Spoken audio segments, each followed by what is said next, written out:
Do you want to be a fighter? RMC. There's only one Tyson Fury.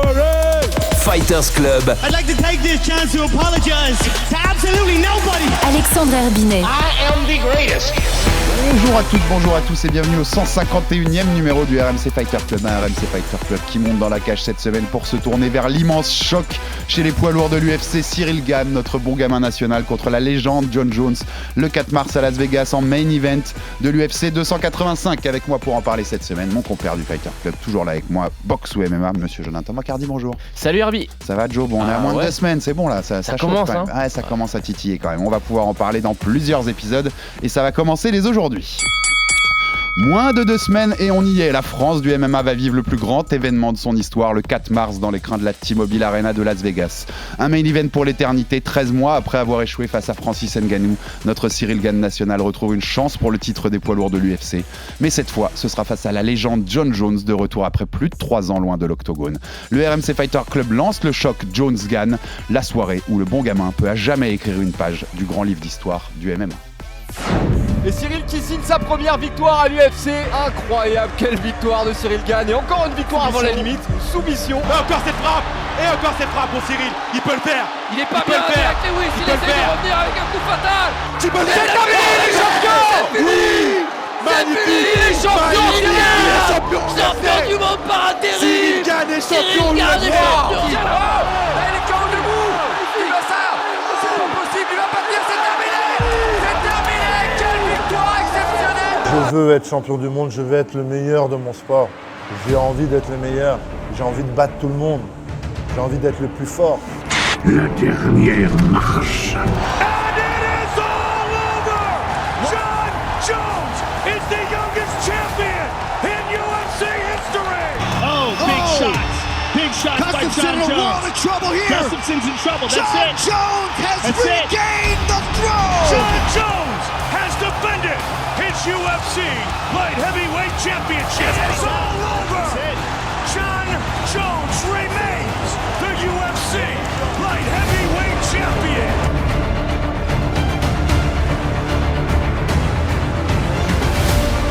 Merci à Max Abolin pour cette prod qui nous rappelle. Donc on est à moins de 2 semaines de l'événement. Ouais. C'est quand même...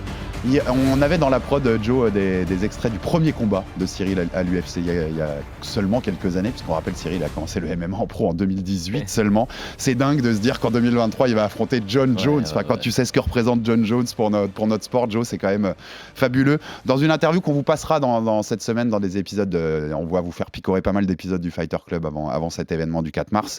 Il y a une interview de Cyril qu'il a accordée aux équipes de RMC MMA à la télé, et dans lesquelles on lui demande ce qu'il faisait en 2011, quand Jon Jones est devenu le plus jeune champion de l'histoire. Il était à peine en train de faire ses études, il n'était pas encore vendeur de meubles, même ce qu'il a fait après avant de faire du Muay Thai. C'est dingue quand même la trajectoire de ce beau gamin, Joe, hein. C'est fabuleux. Moi je me rappelle d'un des premiers épisodes du RMC Fighter Club, je crois que c'était notre premier gros invité. C'est le 3e épisode dans lequel on l'a où Cyril venait, alors il s'était fait beau, hein. Il avait mis un costume, je sais pas, un costume bleu ciel. Exactement. Il était pas impressionné, mais tout content de faire... d'être à RMC, quoi. Exactement. Et puis, avec Brahim Asloum. Et on disait, Cyril, nous, on est quasiment sûr qu'il va toucher la ceinture UFC un jour. Donc, ça fait bizarre de le voir à 2 semaines d'être dans le plus gros combat de l'histoire du sport français. C'est vrai. Et face à Jon Jones, quoi. C'est un truc de malade mental. C'est le plus grand combat de l'histoire du sport français. S'il bat Jon Jones, ça sera un des plus grands exploits de l'histoire du sport français aussi. Donc il y a que de chemin parcouru en si peu de temps, ça c'est impressionnant. Alors après maintenant on va en parler, il y a tellement de choses à dire sur ce combat, sur l'évolution de Cyril en tant que combattant, mais juste mesurer le chemin parcouru, c'est exactement, incroyable. C'est fabuleux et grand bravo à lui, parce que on le dit souvent, c'est une sorte de surdoué du sport de combat, mais voilà, sa trajectoire est fabuleuse. On en parlait l'année dernière, hein, il y a 13 mois maintenant, quand il y a eu ce Francis Ngannou contre Cyril Gane, sa première chance pour le titre, c'était en janvier 2022 à Los Angeles, et on disait déjà que c'était tellement un énorme combat, même si c'était aussi il y avait une partie très franco-français, Joe, puisque c'était aussi les deux du MMA Factory, enfin Francis qui venait de là et puis Cyril qui était toujours là, c'est une portée même beaucoup plus grande, c'est mondial. Le retour de Jon Jones pour tous les fans de MMA et de l'UFC à travers la planète, c'est un événement XXL, c'est un énorme événement événement de cette année qui n'en manquera pas, puisqu'il y aura aussi le retour de Conor, et on a déjà eu des Makhachev, Volkanovski, il y a déjà eu des gros combats sur cette année. C'est fabuleux. Tu le disais, c'était ma première question, mais tu as déjà répondu, Joe. Est-ce que c'est le plus gros combat de l'histoire du sport français, de l'histoire des sports de combat en France? J'ai pas trouvé, moi, plus d'équivalent. On en avait déjà un peu parlé d'ailleurs l'an dernier. Si on remonte très très loin en boxe, on pourrait citer Georges Carpentier contre Jack Dempsey, 1921. Premier combat qui génère $1 million, premier combat radiofusé aux États-Unis, 100 000 personnes à Jersey City, le champion des mi-lourds, Georges Carpentier, le français, qui monte chercher le champion des lourds, Jack Dempsey. À l'époque, il n'y a qu'un seul champion du monde en boxe dans chaque catégorie. C'est ce qui s'en rapprocherait le plus, je pense, mais c'est tellement vieux, c'est tellement il y a longtemps. En boxe, je citerai aussi Marcel Cerdan contre Tony Zal pour le titre des moyens. C'était en 1948, Jersey City aussi. Et les deux de Jean-Claude Boutier contre Carlos Monzon, sans doute le meilleur poids moyen de l'histoire, en 72 et 73 à Colombes et à Roland-Garros. Le 73, il y avait même Alain Delon impliqué dans l'organisation, tout ça. Mais ça reste pour moi moins important. Il affronte ce que beaucoup considèrent comme le GOAT, le meilleur de tous les temps. C'est affronter Ali, c'est affronter Tyson à une époque. C'est plus grand encore que les exemples que j'ai cités. Jour, on est d'accord. Pour moi, le dernier combat, tu vois, dans l'histoire moderne, où il y avait un peu cette vibe, c'est un truc de geek, quoi. C'était, je te l'ai déjà dit, c'est quand Cédric Doumbé affronte Nicky Holzken en kick. Mais bon, voilà, on est très loin de la magnitude. Voilà, là, il n'y a pas une portée mainstream, grand public. Non, pour moi, il n'y a pas de débat là-dessus. C'est le plus grand combat de l'histoire parce que il y a cette aura d'invincibilité, il y a toute l'histoire, tous les accomplissements, tout le palmarès de John Jones. Et ça, pour moi, c'est inégalé. On va rappeler que le mec, il est invaincu en MMA, même s'il y a cette défaite. Seule défaite, une disqualification. Mais il semble imbattable. Ça a été une des figures de proue de l'UFC. On rappelle, ça a été un des plus jeunes champions, si ce n'est le plus jeune. Champion encore le premier athlète de MMA à être sponsorisé par Nike. Exactement. C'est quand même un truc de malade mental. Alors, on a du mal à s'en rendre compte un petit peu en France parce que le sport est légalisé depuis peu et on n'a pas encore cette culture. Et beaucoup de nouveaux fans ne connaissent pas vraiment John Jones. Etc. Bien sûr. Oui. Mais John Jones, il faut bien se rendre compte que il y aura un consensus. Tu vois, pour se dire que peut-être que c'est un sale type, on ne sait pas si c'est le plus grand d'histoire, etc. Parce qu'il y a les tests antidopage, patati patata. Mais moi, je pense qu'on est tous d'accord pour dire que au moment où la cage se ferme, c'est l'athlète le plus parfait à avoir foulé le tapis de l'octogone. Tu sais que je partage cet avis, bien entendu. On aura d'ailleurs, c'est l'occasion de le dire tout de suite, dans les 2 semaines à venir, un épisode spécial John Jones où on vous rappellera qui est le champion et qui est l'homme, puisque tu l'as rappelé aussi, c'est aussi une belle ordure et c'est ce qui fait la difficulté à juger. C'est le bon gamin contre le salopard. Exactement, c'est la difficulté à juger son parcours aussi, parce que beaucoup disent qu'il mérite pas d'être le GOAT pour tout ce qu'il a fait à côté de la cage, mais comme tu dis, à partir du moment où on la ferme, cette cage, jusqu'au moment où on la réouvre, il est difficile de trouver athlète plus fabuleux que ce qu'on a fait avec John Jones. Il y en a beaucoup qui disent, il y avait cette expression, même lui, en début de carrière, il disait « je veux être le Michael Jordan du MMA ». Il y a de ça, pour qu'on parle aux gens qui ne le connaissent pas vraiment et qui nous écoutent. C'est ça, c'est le Ali, c'est le Jordan. Sportivement, on parle. Là, on parle que sportivement, si on parle pas de l'extérieur. Si on parle sportivement, c'est dans cette caste-là, quoi. C'est dans cette caste-là. Et c'est quand même un truc de malade. Alors, il y a Khabib qui a fait ce truc de totalement zinzin. De 29-0, aucun round perdu, pas de sang dans la cage, ce genre de choses. Ouais. Jones a déjà été mis en difficulté, il a déjà perdu des rounds.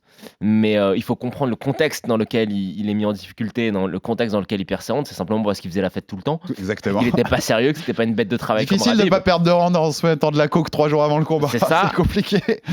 Non, il le dit lui-même avec de la coke et des prostituées. Exactement. Non, c'est ce qu'il a réussi à faire, à battre plusieurs générations d'athlètes dominants. C'est-à-dire qu'il n'a pas juste battu une génération de poids légers comme Khabib l'a fait, tu vois, pour asseoir son règne. Exactement. Il a battu 3 générations de poids lourds légers. Et on rappelle pour les nouveaux fans qu'à l'époque, la catégorie des lourds légers, c'était la catégorie reine. C'était pas la catégorie des welter ou la catégorie des légers, c'était les lourds légers. C'était dans les lourds légers qu'il y avait la plus grosse concentration de talent. On est complètement d'accord. Et il bat tout le monde. Il bat Shogun, il bat Machida, il bat tout le monde.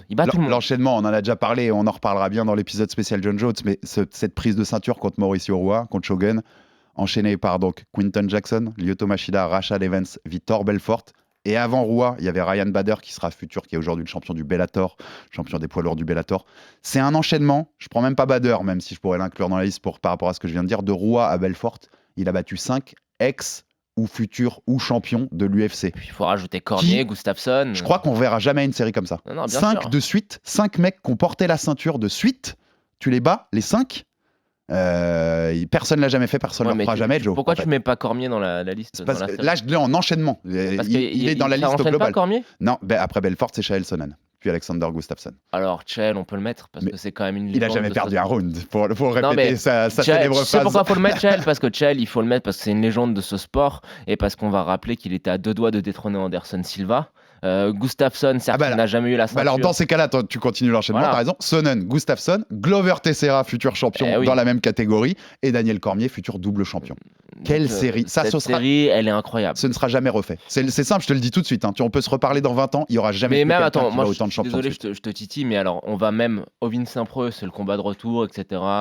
Mais après, il rebat Cormier. Il rebat Cormier, exactement. Il rebat Gustafsson de manière décisive. Et après, ça se gâte un petit peu. Après, il y a les 3 derniers, Anthony Smith, Thiago Santos, Dominique Reyes, qui est plus des victoires. On en reparlera bien quand on fera l'épisode spécial, mais c'est des victoires qui peuvent être contestées. Le run, là, de la prise de ceinture jusqu'à la deuxième contre Gustafsson, c'est dingue. C'est inimitable et ce ne sera, je te le dis, ce ne sera jamais imité. Qu'on me fasse mentir dans les années à venir, mais je ne pense pas que quelqu'un battra comme ça. C'est le run et la manière. Hein. Oui, exactement, parce que chaque combat, c'est pas seulement qu'il gagne sur des décisions très contestées ou quoi. Non. Il oblitère cette concurrence-là qui est composée que de champions. Au-delà de ça, tu disais tout à l'heure, moi ça m'intéresse parce que tu disais, et tu l'as déjà dit quand on avait parlé, quand il y a eu l'annonce du combat, on avait fait 10 minutes sur ça déjà, Joe, et tu avais dit si Cyril gagne, c'est le plus grand exploit de l'histoire des sports de combat en France. Mais largement, il n'y a même pas de débat à avoir là-dessus. Sur la personne qu'est John Jones, sur l'héritage sportif qu'a John Jones, je suis d'accord avec toi. Est-ce que c'est le cas au moment où il prend John Jones? Je sais pas si tu vois où je veux en venir. Ça fait 3 ans qu'il n'a pas combattu. C'est son premier combat chez les lourds. Il y a énormément d'inconnus sur lesquels on va revenir dans les 2 semaines à venir, Joe. Est-ce qu'il ne le prend pas au meilleur moment?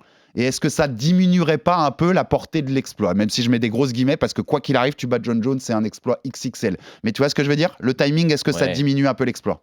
Dans les livres d'histoire, on se rappellera juste que Cyril Gane a battu John Jones. Alors après, certes, tu peux mettre des petits astérix parce qu'on ne sait pas ce que vaut John Jones à l'heure actuelle. La dernière fois qu'il a été dans les news, c'était pour des choses peu reluisantes. C'était parce qu'il était ivre-mort en train de se faire arrêter par la police d'Albuquerque parce qu'il tirait pendant le confinement avec ses armes à feu dans les rues d'Albuquerque et parce qu'il a tapé sa femme. À Las Vegas en marge d'une cérémonie d'Awards. On a des rumeurs selon lesquelles... C'est il y a qu'un an, ça. Ouais, il y a pas si longtemps. On a des rumeurs selon lesquelles, et ça c'est important de le dire pour le combat, pendant ce week-end-là, beaucoup de gens l'ont vu avec le nez très enfariné. Tout à fait. Oui. Et c'est des témoignages de première main qu'on a, on peut vous l'assurer. Des témoignages de gens qui ont serré la main et qui ont vu des choses dans son nez. Exactement. Voilà. Donc oui, effectivement, on ne sait pas vraiment dans quel état, dans quelle hygiène de vie il va se présenter. Mais au final, on s'en fout, c'est John Jones. C'est John Jones et il a montré que même en ayant cette hygiène de vie dégueulasse, il était capable de battre les meilleurs. Tout à fait. Il le dit à Daniel Cormier, il a dit « Je te bats après un week-end de coke et de prostituées ». Contre Gustafsson, il arrive à battre Gustafsson qui après fait une guerre mémorable à Cormier. Pour moi, Gustafsson, il y a le même débat pour savoir s'il gagne pas contre Cormier. Il prépare pas le combat. Il le fait sans training camp. Donc pour moi, ça veut rien dire. Et il peut se présenter dans l'état de forme dans lequel il est. Il a un truc...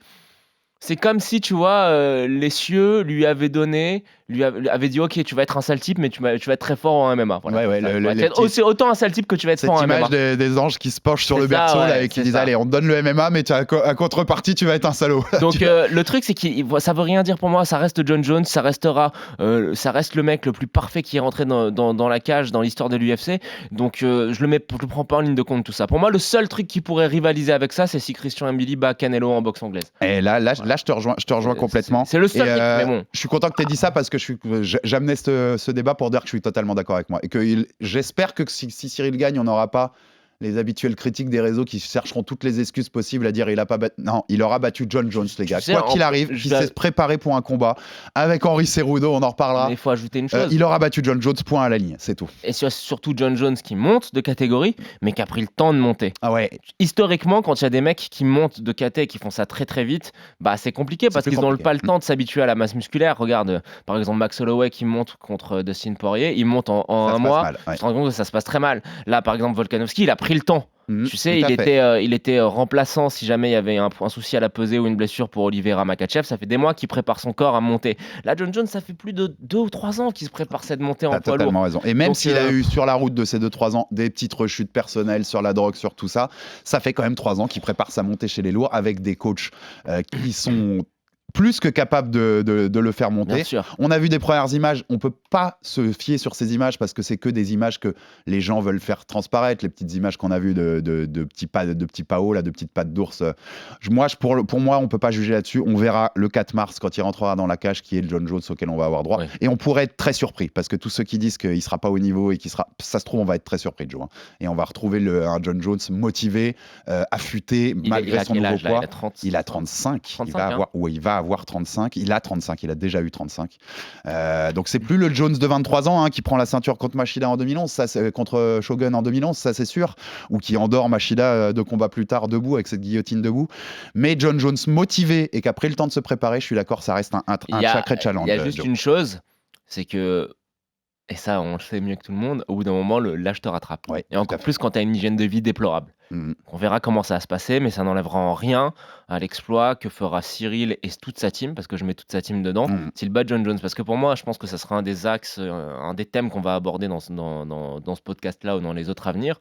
C'est que je me rappelle avant que Conor McGregor affronte Nate Diaz pour la 2e fois, donc pour la revanche, après avoir perdu le premier combat, John Kavanagh, qui est l'entraîneur de Conor McGregor, avait dit « c'est ma réputation qui est en jeu ». Et je pense qu'il y en a un autre pour qui il y a beaucoup de choses en jeu, il y a beaucoup de choses qui sont, tu vois, en ligne, c'est Fernand Lopez aussi. Bien sûr, je pense que Fernand doit avoir une pression de malade mental. Il a échoué 3e fois qu'il a une chance 2 fois pour la ceinture, c'est sa 3e fois. On dit jamais 203, mais on espère que ça sera pas le cas. Mais il y a beaucoup de choses autour de ce qu'est capable de faire l'écosystème, comme Fernand aime à l'appeler, l'écosystème MMA Factory, qui on va avoir des réponses là-dessus. Bien sûr, et c'est une sacrée pression aussi, c'est normal parce que comme tu dis, c'est la 3e fois et que on le veut et on le veut tous, et toute la France du MMA veut que cette team ramène cette ceinture. Donc forcément, ils ont cette pression-là. Les clés techniques un peu du combat, sans entrer dans les détails qu'on fera dans d'autres podcasts, mais est-ce qu'il y a trop d'inconnus ? C'est pour ça que je rebondis tout de suite là-dessus, parce que par rapport à ce que tu disais et ce que j'ai dit aussi juste avant, il y a quand même des sacrés inconnus sur John Jones, plus que sur Cyril. Cyril, on le connaît, il va pas réinventer, en plus on va en parler, mais il a fait du Cyril, puisqu'il s'est entraîné qu'une fois l'annonce du combat, c'est lui-même qui le dit. Il va pas se réinventer, Cyril. Cyril, il fera du Cyril, et voilà, c'est celui qu'on a connu sur tous ces derniers combats. Qu'est-ce que fera John Jones ? C'est ça l'inconnu. Il y a trop d'inconnus, Joe, pour toi, pour qu'on juge ça ? Non. Où on a quand même des choses, des piliers sur lesquels s'appuyer malgré ces inconnus. Bon, on sait ce que va faire Cyril, il va vouloir rester debout et faire du striking, parce que si on parle de John Jones, tout le monde le présente comme quelqu'un qui a un très bon striking, etc. Pour moi, il a un striking moyen. Défensivement notamment. Moi, je te dirais moyen plus. Moyen plus, mais qui a su être supérieur au reste de la division à cause de son avantage d'allonge. On a vu que quand son avantage d'allonge, il ne l'avait pas ou pas autant, contre Gustafsson par exemple, et qu'il pouvait être mis en très très grande difficulté debout, qu'il était extrêmement poreux défensivement, et que son striking, certes flashy, n'était pas des plus efficaces. Tu vois, en termes de fondamentaux et de fondamentaux défensifs notamment, c'est pas du très très haut niveau. Donc tu es d'accord, parenthèse, quand Cyril, dans son interview à La Sueur, il a fait une interview ces derniers jours à La Sueur, très, très intéressante d'ailleurs, où il dit: je suis le meilleur striker des deux, je suis le plus technique, et si on fait un combat de boxe anglaise, je gagne. On est d'accord, il a raison. Il a entièrement raison. Moi aussi, je suis d'accord avec lui. Après, John Jones, il a un point fort qui est le point faible de Cyril. Tu vois, les deux, comme quoi le matchmaking est parfait. Les points forts répondent aux points faibles de l'autre. C'est que John Jones, il a une lutte et une pression en lutte qui sont sans commune mesure. C'est un monstre. On va rappeler qu'il a amené au sol Daniel Cormier. C'est quand même, quand même quelque chose de Parce que c'est vrai que même moi, on m'a dit dernièrement, là, depuis qu'il y a l'annonce du combat, mais John, ok, il était bon en lutte dans sa KT, mais il mettra pas Cyril au sol. Non, mais il a mis Daniel Cormier au sol, les gars. Daniel Cormier, c'est un lourd, c'est pas un mi-lourd à la base. Il est descendu en mi-lourd parce qu'il y avait Ken Velasquez à l'UFC, mais c'est un vrai poids lourd, Daniel Cormier. Il l'a prouvé plus tard. Il ne prend aucun takedown de Cormier en plus. Non, et lutteur olympique, Daniel Cormier. Oui, quatrième au JO. Donc, ça place quand même le niveau du bonhomme. C'est quelqu'un qui avait des prédispositions en lutte très fortes, mais qui n'a pas pu aller à l'université parce qu'il a eu une petite fille très très tôt. Donc, il a dû arrêter ses études très très tôt. Mais en termes de lutte, c'est une des meilleure lutte de l'histoire de l'UFC, j'ai pas peur de le dire, je me rappelle, il faut le remarteler, mais il amène Daniel Cormier au sol et il ne se fait pas amener par d'ici au sol. Donc voilà, ça va être ça. On a vu que c'était le point faible de Cyril. Je pense que si un mec comme Francis Ngannou, qui certes est puissant, mais qui a une technique rudimentaire, même s'il y a eu des progrès dans ce domaine-là, a réussi à amener et contrôler Cyril au sol, c'est inquiétant sur ce domaine-là. Et puis surtout, ce qu'il a, John Jones, c'est cette pression en lutte. Alors, par contre, ça m'amène à une question, ça devient intéressant, parce que je suis d'accord avec toi, Cyril va faire du Cyril. Cyril, en plus, c'est un gamin très intelligent sur ça, avec un bon fight IQ. Il va pas aller se mettre dans une guerre de lutte contre John Jones juste pour prouver aux gens quelque chose. Il va faire ce qu'il sait faire pour aller conquérir sa ceinture et il a bien raison. Est-ce qu'à l'inverse, John Jones peut lui rentrer, parce que c'est ce genre de champion aussi, dans une guerre d'ego et dire tout le monde me dit que t'es meilleur que moi en striking, eh ben je vais aller te chercher dans ton level parce que je vais te montrer que je suis John Jones. Est-ce qu'il peut tomber là-dedans, John Jones? Tu vois ce que je veux dire par rapport à Cyril? Je sais pas. Je pense que si le combat avait été un combat de retour en lourd léger face à un mec comme Israël Adesanya, où là, il avait l'avantage du gabarit, je pense qu'il aurait voulu prouver au monde que il tient la route. Donc là, tu le vois plus en mission. Genre, j'ai une mission, je sais ce que j'ai à faire. Attends. Tu vois, Adesanya, tu te rappelles qu'il y avait des rumeurs comme quoi Adesanya allait monter pour prendre John Jones, les deux s'étaient harcelés, etc. Là, je pense qu'en lourd, il a conscience que ça va pas être la même musique, que son avantage d'allonge... il n'aura pas tant que ça. N'existe plus. Si, il est encore un peu à l'avantage, mais quand je dis n'existe plus, il est limité. Il est très limité. Et que c'est une toute autre catégorie, que voilà, je pense que il est intelligent. On a beau dire ce qu'on veut sur John Jones, c'est quelqu'un d'intelligent. Oui. Il sait que ça va être d'autres gabarits, etc. Il sait que lui aussi, il n'aura pas forcément la même agilité et les mêmes réflexes après son énorme prise de masse. Donc je le vois pas se comporter comme un idiot, surtout qu'il est bien entouré dans son camp. Il est avec Henry Cejudo qui va forcément mettre l'accent sur la lutte. Donc moi, je pense et puis qui est capable de le calmer au bout d'un round s'il commence à faire n'importe quoi. Ouais, aussi je pense que Jones va rentrer en voulant lutter. Ça me semble être une évidence. Il a le camp pour, il a la pression pour. Je pense qu'il va arriver, qu'il va essayer pas juste de lutter, catch control, de coller Cyril contre la cage, de le contrôler au clinch, de faire du dirty boxing, très vite cette distance de faire du dirty boxing et de rendre le combat sale. Moi, je pense que c'est le game plan de John Jones avec ça. Je suis assez d'accord. Dirty boxing, catch control, et puis et si ça se présente, takedown, pression et faire parler son sol. Et alors, il a déjà prouvé pour le coup qu'il était capable de faire tout ce que tu as dit là, et que si l'envie lui en prend, il va y aller. Je suis d'accord avec toi. On rappelle, puisque tu en parlais, les gabarits. Il y a 1,5 cm, 2 cm de plus en taille pour Cyril Gane, mais une allonge supérieure du côté de John Jones. C'est quoi, de combien? 5 ou 6? 5 ou 6, ouais. Et par contre, il y a 2 cm d'écart, 1,93 contre 1,95. On verra le poids qu'ils feront dans la cage, ce sera intéressant aussi au moment de la pesée. Je pense que Jones va se présenter en étant plus lourd que Cyril. Je pense aussi. En plus, c'est les rumeurs qu'on a dernièrement qu'il est plus lourd, donc on va voir. Mais donc voilà, t'as capté le game plan. Bah si t'es plus lourd, à mon avis, il va arriver, catch control, le coller contre la cage, le grinder. Tu le mets au sol. Il va le grinder. Dirty boxing, et puis si possible, je pense que même la priorité, ce sera même pas forcément de l'amener au sol, ce sera juste de rester contre le grillage et de faire du dirty boxing. Le contrôler comme ça. Ouais, c'est bien possible aussi. Autre thème que je voulais aborder là-dessus avec toi, Joe, parce que ça m'intéressait. Dans le week-end, j'ai vu passer les deux avis. Donc ça me permettait de lancer le débat. Certains disaient ultra respect à John Jones parce que pour son premier combat chez les poids lourds, 3 ans après son dernier combat tout court, il prend le puzzle le plus compliqué pour lui chez les poids lourds. C'est-à-dire que les mecs regardaient le roster, le top 10, on va dire, on va pas aller au-delà de ça, on pourrait même se limiter au top 5-6, et disaient c'est le puzzle, c'est le profil le plus compliqué à prendre pour John Jones pour son retour, donc chapeau. Et s'il bat Cyril, il est peut-être parti pour un règne de 2-3 ans parce qu'en gros, ces gens-là ne voyaient personne à part Cyril capable de battre Jones chez les lourds. J'ai vu l'inverse, des gens qui disaient non, c'est peut-être le plus facile en fait, le plus tranquille, parce que justement on sait ce que va faire Cyril, on sait qu'il va boxer, on sait exactement le profil de combat qu'il va présenter, et John peut le gérer assez facilement parce qu'il a déjà le game plan en tête. C'est quoi ton avis là-dessus? Moi je suis sur le premier truc, je pense que c'est le puzzle le plus compliqué pour John. C'est le plus compliqué, mais on va retourner la question, tu voulais qu'il prenne qui? C'est vrai. Francis n'est plus à l'UFC. Miocic, ok, mais Miocic il a quel âge? Miocic il est vieillissant, il n'a pas combattu depuis très longtemps. Curtis Blade. Ok, pour faire de la lutte. Ouais, mais bon. Mon truc, c'était Curtis Blade. On aurait eu un combat chiant, on aurait eu un combat de lutte. Pour faire de la lutte, Pavlovich, ok, pourquoi? Il est dangereux, Pavlovich. Mais Pavlovich, il n'a pas mérité d'affronter John Jones. Sam Aspinall, il n'a pas mérité et il est blessé. Et il est blessé. Donc, vrai, pour moi, il prend la personne la plus méritante pour affronter un GOAT. Et ça, c'est Cyril. Il n'y a pas de. Voilà, c'est un peu bébête comme ouais, tout à fait. Surtout qu'en plus, certes, c'est prévisible, on sait ce que Cyril va vouloir faire.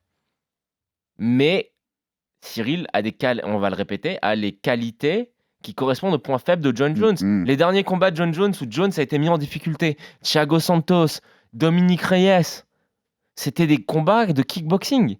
Et des mecs qui ont mis Jones en difficulté debout, mais des mecs qui sont loin d'avoir le niveau en kick de Cyril. Et t'as raison, c'est pas parce que tu sais les qualités qu'il a et comment il va combattre que tu peux contrer forcément ça. Et pour le coup, Francis, il y a 13 mois, il savait très bien ce que ferait Cyril à se déplacer. Et ça l'a pas empêché pendant les 2 premiers rounds de se prendre une masterclass debout. Pour moi, c'est le combat le plus difficile que Jones peut prendre. Ouais, je suis d'accord avec toi. Et ça rajoute à la grandeur de Jones, en fait. Oui. Ça rajoute à la grandeur de Jones qui va direct. Pour Cyril, hein. Ouais, tout à fait. Après, si tu me parles de combat, juste de combattants de qualité, le plus gros problème, le plus gros danger de la division, pour moi, c'est Pavlovich. Comme Pavlovich, j'ai l'impression que c'est un déménageur là tellement ça arrache tout. On avait aussi, je sais qu'on adore. Mais il a pas mérité. On sait que tous les deux aussi, on adore Aspinall et qu'on espère le voir en forme pour son retour. Je le mets hors de l'équation parce qu'il est blessé. Ouais, mais après il bouge comme Cyril, il a un striking de malade, ceinture noire de jiu-jitsu brésilien. Mais voilà, il s'est blessé, faut voir comment il va revenir et on l'a jamais vu sur 5 rounds aussi. Non, Cyril, on l'a vu sur 5 rounds, tu vois. J'ajoute ça aussi. T'aimes quand découle. Qui a le plus la pression, Joe? Est-ce que c'est John Jones pour son retour? Ça fait 3 ans, comme tu le dis, qu'il travaille ce retour chez les lourds, que tout le monde l'attend, que tout le monde dit c'est le GOAT, il doit aller chercher cette 2e ceinture pour consolider sa place définitive en haut de la pyramide sportive, en tout cas, de l'histoire du MMA, ou Cyril, qui a sa 2e chance de titre en 13 mois, je l'ai dit, qui sans doute, s'il rate cette chance de titre, n'en aura plus pour quelques temps, puisqu'on a cité quelques autres noms qui sont sur la liste et qui toquent à la porte et qui seront ravis d'aller défier John Jones, donc dans le cas où John Jones prend la ceinture. Qui des deux a le plus de pression, le 4 mars à Las Vegas? Pour moi, les deux ont de la pression, mais pas tant que ça. Je vais te dire pourquoi. John Jones, il revient, il paume. On dira, bon, bah voilà, c'est un lourd léger. C'est un lourd. Ouais, t'es un lourd léger. C'est un lourd léger. Ça laissera son run et son héritage intact en lourd léger. Et puis, il restera dans les discussions pour être un des GOAT, etc. Là, il va chercher... Adesanya face à Blachowicz. Ouais, ça. Perdu, mais... Il va chercher de la grandeur, mais c'est un bonus. Il a déjà la grandeur. Cyril, s'il perd, on dira, t'as perdu contre le GOAT. Et puis, je pense pas qu'il sera forcément tricard pour une autre chance pour la ceinture. Parce non, mais on parle de la tout de suite. Ouais, mais on parle des lourds. Chez les lourds, tout va très vite. Ouais, c'est pas une division qui a une très grande densité de talent. Il y a un roster parce qu'il faut bien faire des combats de poids lourds parce que les gens aiment bien voir ça, aiment bien voir les bagarres de bar. Mais Cyril, même s'il perd, ça restera un des 3 meilleurs lourds de la planète. Et donc après, ça va très vite. Ça peut aller vite, oui. C'est des ceintures qui changent très vite demain. Les ceintures des lourds. C'est d'ailleurs ce qui lui a permis d'aller aussi vite vers le titre. Exactement. C'est un roster un peu plus... Exactement. Donc pour moi, c'est pas les poids légers ou les peseurs ou les middle. Il aura pas dans l'immédiat, mais si pomme contre Jones, ça m'étonnerait pas que dans un an, jour pour jour, on refasse un podcast en disant 4e chance pour la ceinture pour Cyril. Ouais, peut-être. Donc la pression pour moi, il y en a pour les deux parce que c'est un combat pour le titre, il y a des enjeux, etc. Mais ça va, c'est gérable, quoi. C'est pas une question de vie ou de mort pour l'un comme pour l'autre. Non, je te rejoins. Il y a de la pression sur Fernand Lopez, je pense. Après, sur Cyril... Tu dirais plus que sur Cyril? Sur le combat? Oui, je pense. Je pense aussi, ouais. Je pense parce que... Fernand, ce qu'il fait pour le MMA français, c'est quand même un truc de fou, quoi, tu vois. Amener des combattants à l'UFC, en gros, il faut cette dernière pierre, etc. Il faut poser le haut de la pour pyramide. l'instant, c'est ce que c'est la narration. Hein. Les gens sont peut-être injustes, hein, mais la narration, c'est de dire que Fernand, il a eu des gros talents, mais que au moment où il fallait prouver que c'était un grand coach, pas un bon coach, un grand coach, il a échoué.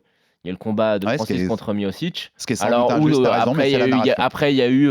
ça, j'ai pas trop... Moi, j'avais pas trop aimé la posture de Fernand de dire oui mais il a pas respecté le game plan, etc. Oui mais bon, c'est aussi ton travail de faire en sorte que ton athlète respecte le game plan. Il y a eu le combat de Cyril contre Francis où il y a eu des lacunes dans le game plan et dans le cornering, je trouve, et on lui a dit quand il était là aux interrounds notamment. Là il a l'occasion de faire taire tout le monde au final. Exactement. Là, il fait Cyril bat John Jones, il fait taire tout le monde. Voilà. Il y a plus rien à dire. Il peut mettre tous les costumes les plus flamboyants qu'il veut, il fait taire tout le monde. Et on sera ravis de le recevoir pour en parler si c'est le cas, bien entendu. Je titille un peu sur cette question à venir. Quoi qu'il arrive, le 4 mars, que ce soit Cyril ou Bones Jones qui l'emporte, même s'il est plus très Bones avec son corps de poids lourd maintenant, John Jones. Le meilleur poids lourd de la planète, il s'appellera quand même Francis Ngannou. Quoi qu'il arrive, le 4 mars. Moi, je serais d'avis que oui, quand même. Mais... J'en sais rien. Ouais, c'est vrai, c'est dur. C'est de la fanfiction, c'est de la pure fanfiction, mais je sais pas ce qui serait passé entre Ngannou et Jones, donc je peux pas juger. Et je sais pas ce qui se serait passé dans un rematch entre Cyril et Francis aussi, parce que les gens ont tendance à vite l'oublier, mais les 2 premiers rounds que Cyril met à Francis, c'est un turbain, quoi, tu vois. Masterise. Un turbain. Et je suis d'accord avec lui parce qu'il en parle dans cette interview de la sueur que je citais. Le 5e round. aujourd'hui, dans les critères de notation aujourd'hui, je suis pas sûr que ce soit pas Cyril qui prenne. Regarde-le maintenant, tu verras. Oui. Parce que le contrôle, comme on disait l'autre fois quand on a débriefé Marachev Volkanovski, c'est pas forcément toujours, tu vois, c'est le 3e critère. Moi, je te dis, je suis pas sûr que dans les nouvelles notations, ce soit pas Cyril à qui on lève la main et à qui on donne la ceinture à la fin de ce combat. Mais bon, ce qui veut dire que c'était un combat serré, clairement. On le savait. Pour rester sur cette interview, parce que c'est le dernier thème que je voulais engagé avec toi aujourd'hui, Joe. C'est notre podcast pour expliquer aux auditeurs. Aujourd'hui, c'est le podcast un peu global sur Gane Jones. On évoque les grands thèmes de ce combat-là et on va rentrer dans les épisodes des 2 semaines à venir un peu plus dans la précision, que ce soit technique, avec des invités. On vous garde les surprises. On va vous régaler là. On a des beaux petits invités normalement qui sont qui sont dans les tuyaux, mais on vous garde la surprise. Est-ce qu'on va surpasser Craig Jones? C'est dur. Pour Volkanovski, Makhachev.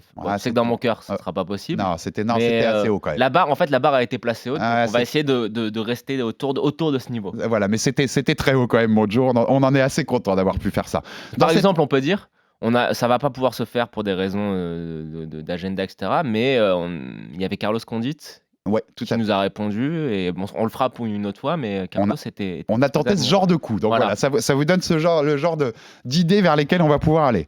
Donc cette interview à la sueur, il y a ces déclats de Cyril. Alors, j'apprends rien quand j'écoute ces déclats, puisqu'on connaît Cyril, tu l'as dit toi-même, on l'a reçu au 3e épisode dans ce podcast, on l'a reçu plein de fois, c'est quelqu'un qu'on a côtoyé, qu'on a parlé au micro, mais aussi en dehors du micro, Joe, tu pourras confirmer. On a eu des discussions avec lui. L'après-midi ensoleillé avant la ceinture. On sait qu'il est comme ça. C'est-à-dire que dans cette interview de la sueur, il rappelle, je suis feignant. J'avais pas repris l'entraînement avant qu'il y ait l'annonce du combat. Donc on rappelle, l'annonce du combat, c'était le week-end du combat de Nassourdine à Las Vegas contre Sean Strickland. C'était le 14 janvier, un mois et demi avant le combat. Il avoue, j'ai repris l'entraînement que après ce week-end à Las Vegas, que quand on a su que j'allais affronter John Jones et que c'était fait. Il dit, c'est un peu un regret de ma carrière parce que j'arrive pas à me mettre dedans avant d'avoir un combat d'annoncer.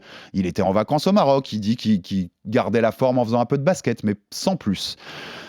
C'est inquiétant, ou alors quand on connaît Cyril, en fait, il peut gagner que comme ça. Parce que c'est lui, parce que c'est bon gamin, parce que c'est pas un fou furieux du travail, c'est pas un Saladin Parnasse qui est tous les jours à la salle comme un fou furieux, ou une Manon Fiorot qui est tous les jours à la salle comme une furieuse. Est-ce que c'est tellement sa nature qu'en fait, il peut gagner que comme ça, ou c'est quand même inquiétant d'affronter John Jones avec qu'un mois et demi de vrai entraînement à fond? J'arrive pas à me prononcer sur ça. Moi, je pense que s'il était autrement, il serait pas aussi talentueux. Voilà, c'est ça que je me dis aussi. C'est le fait qu'il soit délié, détendu, qu'il arrive à absorber ça joue dans la cage, Ça joue là-dedans, et je pense que s'il s'entraînait comme une bête, comme Saladin par exemple, je pense que psychologiquement, il serait pas dans l'état nécessaire pour performer. Donc il est comme ça.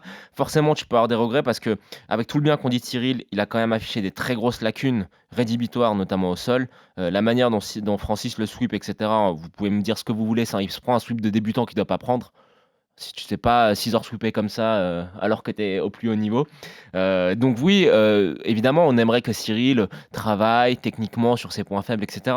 Mais encore une fois, est-ce que le fait d'être dans cette mentalité charbon-travail, ça le changerait pas trop? Je sais pas. Je pense que ça lui irait pas. On est obligé d'avoir des regrets vu de l'extérieur, mais bon... C'est facile un peu d'avoir je suis d'accord avec toi. C'est facile d'avoir cette analyse-là.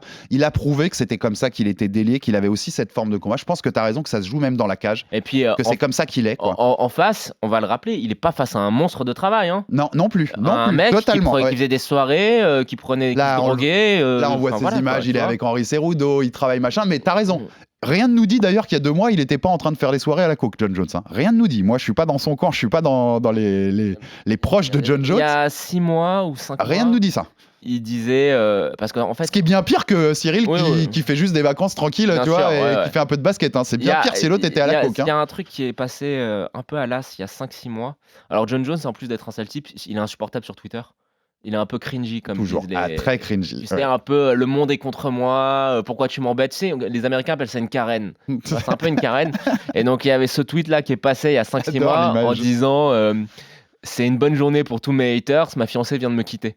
Donc sa fiancée, la mère de ses enfants, là, tu sais, la grande blonde là, avec qui il était depuis quasiment le début de sa carrière. Donc il y a eu ça à mon avis, il y a dû avoir un enchaînement de fêtes et de n'importe quoi.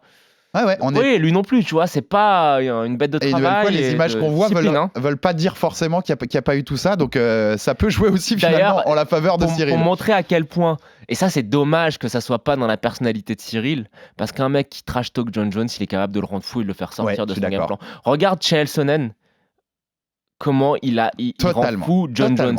En fait, Chael Sonnen, même après sa retraite... Cyril l'aura jamais, ça. Non, après avoir pris sa retraite, tu sais, il a une chaîne YouTube, Chael Sonnen, qui est très regardée. Tout à fait. Donc, il est sur son petit fauteuil, comme ça, et il y a des dizaines de vidéos faites par un Chael Sonnen retraité pour insulter de manière intelligente et spirituelle, comme il sait le faire, pour insulter John Jones. Mais si tu voyais les tweets de réponse de John Jones, tu sens que ça le rend fou. Oui, tu ça sens qu'il y en a un qui a pris l'avantage. Il sait pas répondre parce que c'est pas non plus la personne la plus intelligente au monde, Jones. On va dire la vérité, tu vois. Et je pense qu'il y avait, tu vois, il y aurait eu ce petit truc pour le titiller et le faire un petit peu sortir de son plan. Cyril a jamais été comme ça, il sera pas comme ça. Non, mais Fernand pourrait le faire. Et d'ailleurs, John Jones, c'est plutôt un gars qui trash talk quand il faut et quand il y a du répondant en face. Je suis pas sûr, là, vu que Cyril restera notre bon gamin, je suis pas sûr que l'approche du combat, il y ait beaucoup de trash talk. Je pense que ça va être assez respectueux, la conf de presse, ça va être assez... On peut être honnête ou pas? On peut toujours être honnête. C'est le retour de Jones. Ouais. On est à 15 jours. En France, voilà, parce qu'il y a Cyril, mais tu trouves qu'aux États-Unis, il y a une hype énorme? Je suis d'accord. Je suis très étonné. Ouais. On est à 2. Je suis très étonné. On est à 2 semaines. Il n'y a pas un truc. Viens, on se reparle 2 semaines avant le retour de McGregor. Tu vois ce que je veux dire? On parle 1 mois avant le retour de McGregor. Et tu vas voir la différence de hype. Je suis d'accord. Peut-être qu'à force aussi, avec toutes ces histoires en dehors, John Jones, il a quand même un peu cassé ce. Il y a moins de gens qui veulent le voir. Il y a moins de gens. Alors, après, c'est un événement, mais il y a moins de gens. Même, j'ai envie de te dire, même après tout ce qui s'est passé, est-ce que le retour de Conor va faire autant de hype? Moins que je suis d'accord avec tout ça. Moins qu'habituellement. Même en le disant, moins qu'habituellement. Bien sûr, moins après, rappelle-toi, McGregor, Cowboy Cerrone, c'était juste un petit combat. Tu te rappelles le délire que c'était. Oui, mais il y a eu encore 3 ans de plus, quasiment, depuis ça. Et je suis d'accord. Ça va je pense que ça fera pas flop parce que c'est Conor. Mais ce sera moins que les années d'avant. Mais je pense qu'il y a un truc qui... ça, je fais une petite digression, je peux, monsieur? Vas-y. C'est peut-être moins bien en termes de vente de pay-per-view, mais j'ai l'impression qu'il y a un petit retour aux sources où maintenant, ce qui hype vraiment, vraiment les gens, c'est l'intérêt sportif. Et quand tu vois la hype qui a entouré le combat Makhachev-Oliveira, la hype qui a entouré le combat Makhachev-Volkanovski, où là, tu sentais vraiment une excitation dans les médias américains, tu dis, est-ce qu'on n'est pas en train tu vois, d'être de l'autre côté de la montagne? C'est-à-dire qu'on s'est servi du trash talk, de la hype pour faire monter le sport, et que maintenant, on en est au stade où juste l'intérêt sportif suffit. Et on revient pas vers un truc un peu simple. Très bon élément, Joe, et je trouve que ça va dans le bon sens parce que ça prouve que le sport est de plus en plus connu, qu'il est de plus en plus mainstream, que les gens s'intéressent au sport et non plus juste à une superstar qui en est. Et ça rejoint ce qu'on s'était dit sur l'UFC Paris, souviens-toi, où on trouvait le public très éduqué au MMA et qu'il n'était pas là juste pour des noms, mais parce qu'il aime ce sport. Et je pense que c'est. Mais même regarde-nous les chiffres qu'on a fait sur le podcast sur la DCC, sur Craig Jones, sur des on sent qu'il y a des vrais maintenant des gens aiment ça, aiment le sport et pas seulement Conor McGregor ou Ronda Rousey ou ce genre de choses, tu vois. Ça aime le sport globalement. Pour finir sur cette partie travail et sur ce qu'a dit, on se rappelle Craig Jones, tu l'as cité, qui était chez nous il y a 2 semaines, et on lui avait posé une question sur Cyril, sa préparation. Souviens-toi ce qu'il nous avait répondu. Il nous avait dit, il n'y a pas à travailler du sol offensif. Tout ce que tu as à faire, c'est travailler que ta défense de lutte pendant 2 mois, parce que c'est le seul truc qui comptera. John Jones est beaucoup plus fort que toi en lutte. Essaye pas d'aller le taquiner sur son terrain, travaille que la défense de lutte. Si on en croit Cyril dans cette interview à la sueur, c'est ce qu'il a fait. Il dit que tout le travail au sol a été dédié, ou a été en tout cas tourné vers la défense de lutte. On peut le voir comme un point positif. Il n'aura pas eu le temps de changer en 1 mois et demi, on va pas le transformer en une bête de lutte ou de défense de lutte, mais au moins il a travaillé ce qu'il devait travailler, Joe. J'espère que, je pense, mais oui, ils l'ont vu, mais que Cyril et sa team ont tous vu le combat entre Islam Makhachev et Alexandre Volkanovski, et j'espère qu'ils ont tous acheté le DVD de Craig Jones qui s'appelle Just Stand Up, et qui montre qu'en gros... Que tu as déjà dû voir 212 fois. Non, non, parce que moi j'aime bien les trucs de débiles, tu vois, les inversions, les roulades dans tous les sens, le grind comme ça, je suis trop bien pour ça. Non, mais où en gros, la traduction du titre, c'est vous voyez comment le jiu-jitsu ne marche pas si vous vous relevez. Et donc en fait, c'est ce que Volkanovski a fait parfaitement. Oui, totalement. En fait, avec trouver toujours le bon underhook, etc. Donc je pense que c'est le travail que Cyril a dû faire. On sait que Cyril, il était entouré avec des mecs de qualité sur ce camp-là. Il y avait Reda Meptouche. Alors, c'est plus en Guy qu'il est très fort, Reda Meptouche, mais ça reste quand même un grappleur de haut niveau. Devontae Johnson, un américain, Bones. Ouais, un vétéran de la DCC. Donc, voilà, il y a eu les sparring partners pour. Maintenant, est-ce que Cyril, en si peu de temps, a pu faire tout ça? Je sais pas. Volkanovski, lui, il s'est entraîné des mois avec Craig Jones. Si masterise, pas masterise, c'est trop fort comme dit, mais si il arrive à bien défendre la lutte contre John Jones pendant 5 rounds, c'est un sacré génie, Cyril. S'il a fait ça en travaillant ça en un mois et demi, c'est un sacré génie. PS, tu vois, ils disent toujours, parce que même dans cette interview, Cyril, il dit qu'il va reprendre que pour une fois, après John Jones, il espère qu'il retournera à la salle dès la semaine d'après le combat pour travailler. Ouais. On se rappelle que Fernand avait dit après Francis, on va ramener des Dagestanais, il va manger de la lutte. Au final, ils ne l'ont pas fait ça à l'époque, donc on verra ce que fera Cyril après ce combat-là. Ouais, mais t'imagines si ça faisait 1 an et demi qu'il travaillais ça ? Bien sûr. Ouais. Il y aurait quand même un plus, tu vois. Il y aurait eu un plus. 13 mois, c'est plus qu'un mois et demi, quoi. Tu vois ce que je veux dire ? Après, juste attention, je veux revenir là-dessus parce que c'est important.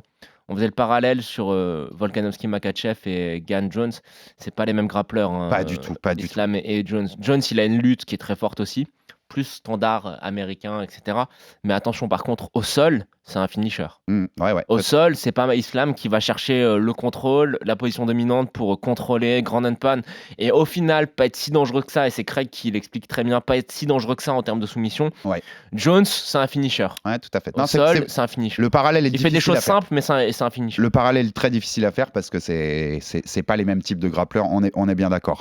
Bon, on a à peu près tout dit sur ce premier numéro, vous inquiétez pas, on va revenir avec vous pour d'autres analyses, et notamment, on vous l'a dit aussi, un épisode spécial John Jones, en long, en large et en travers, on vous racontera ça. Et ça aurait pu être un événement dingue quand même, parce qu'on rappelle le co-main event, c'est Valentina Shevchenko, championne des mouches, la reine Valentina qui défend sa ceinture contre la Mexicaine Alexa Grasso. Si notre Manon Fiorot nationale n'avait pas été blessée au genou, c'était elle était numéro 1 challenger, ça veut dire qu'on aurait eu Jones Gane et Shevchenko Fiorot, nos 2 Français contre 2 légendes pour 2 ceintures. T'imagines la tête de l'événement si ça avait été ça ? Je t'avoue que ça aurait été dingue. C'est le moment d'en parler vite fait, quoi. Mais j'ai un peu fait la gueule après ce qui s'est passé ce week-end pour Manon. Ouais, en tout cas, il y a une autre qui s'est invitée dans l'équation, Erin Blanchfield. On aura l'occasion d'en reparler également, qui s'invite dans sa catégorie. Et peut-être qu'on aura un Blanchfield-Fiorot dans les mois à venir. Pourquoi pas ? Ça pourrait être un combat pour un UFC en France notamment. On en reparlera. Il y aura du temps pour parler de tout ça et de la suite pour Manon qui se remet, qui est convalescence après son genou. En tout cas, Jones, Gane, vous n'allez rien rater de cet événement. On vous proposera des interviews des deux. C'est exactement. On vient de faire l'apéro. Il y aura des interviews des deux, des podcasts avec des invités, des analyses techniques, un retour sur la carrière de John Jones en travers. Vous aurez des films, vous avez des films RMC Sport qui vont tomber à disposition, des contenus sur les réseaux sociaux, des gens qui seront envoyés spéciaux à Las Vegas pour vous faire vivre la Fight Week, du Twitch avec chaque jour des événements sur Twitch, des articles, vous me connaissez, vous savez que j'écris sur le site, et bien sûr donc le Fighter Club. Vous allez rien louper de ce Jones Gane. Un petit mot, Joe, avant qu'on se quitte. Je le fais jamais, mais les gars, si vous aimez ce qu'on fait, vous nous mettez un pouce bleu sur YouTube. Vous nous lâchez un commentaire et surtout faites-nous plaisir. On a les chiffres, vous êtes de plus en plus nombreux à nous écouter en podcast et c'est un truc de ouf et on est les premiers surpris. Mais abonnez-vous, lâchez 5 étoiles sur Apple Podcast, lâchez votre like sur Spotify. Ça nous donne de la force, du courage et puis surtout voilà, ça nous pousse à taffer encore plus, à vous proposer encore plus de contenu. Merci Joe, parce que je dis abonnez-vous sur les plateformes toutes les semaines, mais je le vends pas assez comme tu viens de le faire. T'as bien raison, donnez-lui de la force et on est très content que vous soyez de plus en plus nombreux. Et avec la force, Herbis payera une greffe de cheveux. Exactement. Petit voyage en Turquie, mon Joe. Merci à toi, Joe, pour cet épisode. Salut tout le monde. On se retrouve très très vite pour de nouvelles aventures autour de ce choc Jones contre Gane à l'UFC 285. Merci à tous et à bientôt pour un nouvel épisode du RMC Fighter Club. RMC Fighters Club.